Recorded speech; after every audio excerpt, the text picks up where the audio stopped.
Seguin. Merci, Monsieur le Président. Monsieur le Président, Monsieur le Vice-président, sur le fond, l'octroi de ce fonds de concours nous semble légitime. La commune d'Ouplain-en-Coine est contrainte dans ses opérations d'aménagement car elle est située sur l'aire d'alimentation des captages d'eau potable. Autrement dit, vous l'avez dit, il s'agit d'une commune gardienne de l'eau.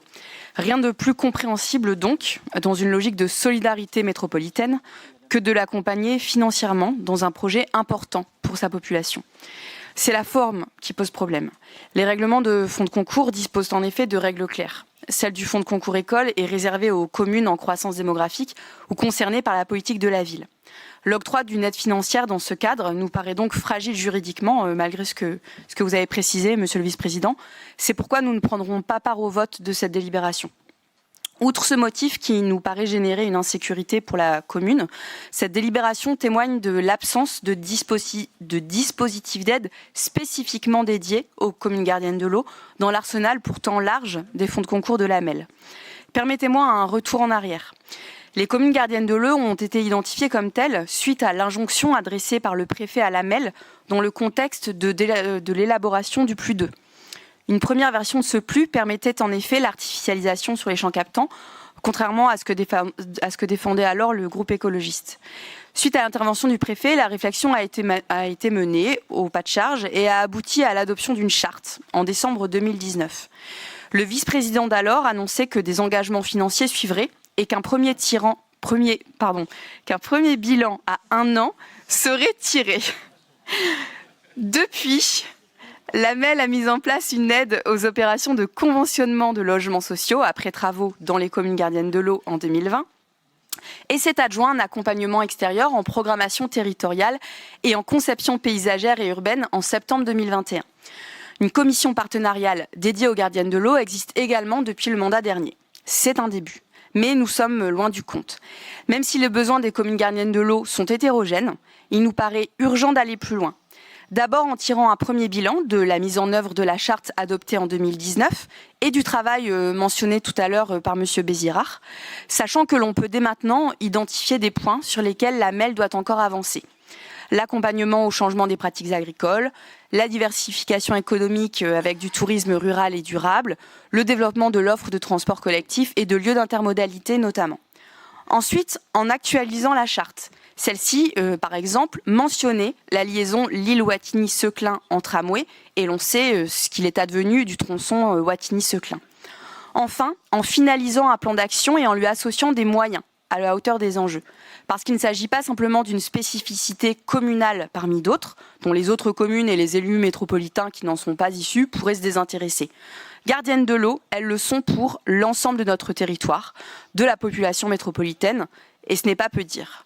Ce n'est pas peu dire dans un contexte de sécheresse, rappelé aujourd'hui par l'arrêté du préfet et rappelé dans les nombreuses interventions sur la CSPO précédemment. Un contexte encore plus grave que celui de l'année dernière et dont rien ne permet d'espérer l'amélioration à moyen terme. Personne ne peut vivre sans eau, cela a aussi été rappelé, et nous devons accompagner les gardiennes de l'eau à la hauteur du service rendu, incomparable et vital. Dans le cadre de la commission aménagement, lors de laquelle cette délibération a été examinée, des voix se sont exprimées pour la création d'un groupe de travail sur l'accompagnement des communes gardiennes de l'eau. Quelle que soit la forme qu'il prendra, ou en tout cas la réponse qui sera apportée à cette demande, ce travail doit avoir lieu et à minima être partagé avec l'ensemble des groupes politiques soucieux de notre avenir. Je vous remercie. Merci beaucoup, Madame Seguin. Gérard, si tu souhaites. Oui, simplement pour dire que pour une fois, on est presque d'accord. Presque d'accord sur l'objectif.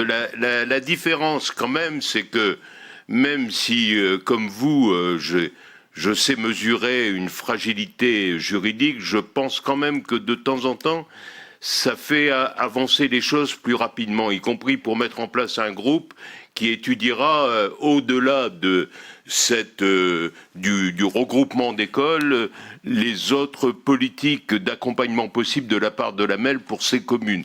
Je pense que si on prenait le problème en sens inverse, en disant c'est pas exactement ça, donc on le vote pas, à mon avis, ça ne ferait que retarder la suite que de le voter, quitte à avoir à expliquer cela à nos autorités de tutelle.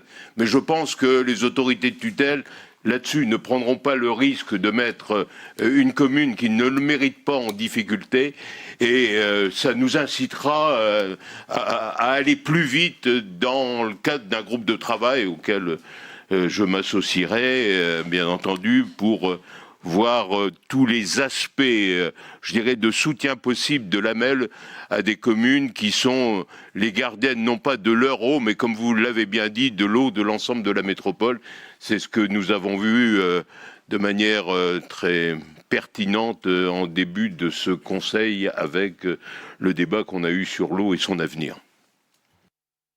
Merci beaucoup à tous les deux et merci bien évidemment Madame Segard. Je partage effectivement une grande partie de vos conclusions et c'est pour ça que je présiderai personnellement une réunion sur les gardiennes de l'eau début juin pour le bilan mais aussi surtout tout ce qu'on va pouvoir faire de concret. Je suis toujours très attentif, il y a des gardiennes de tout sur l'ensemble de nos 95 communes. Vous le savez que Halluin et Ronques sont nos gardiennes des déchets. Nos 21 communes sont nos gardiennes de l'eau et je pourrais en citer d'autres. Et nous devons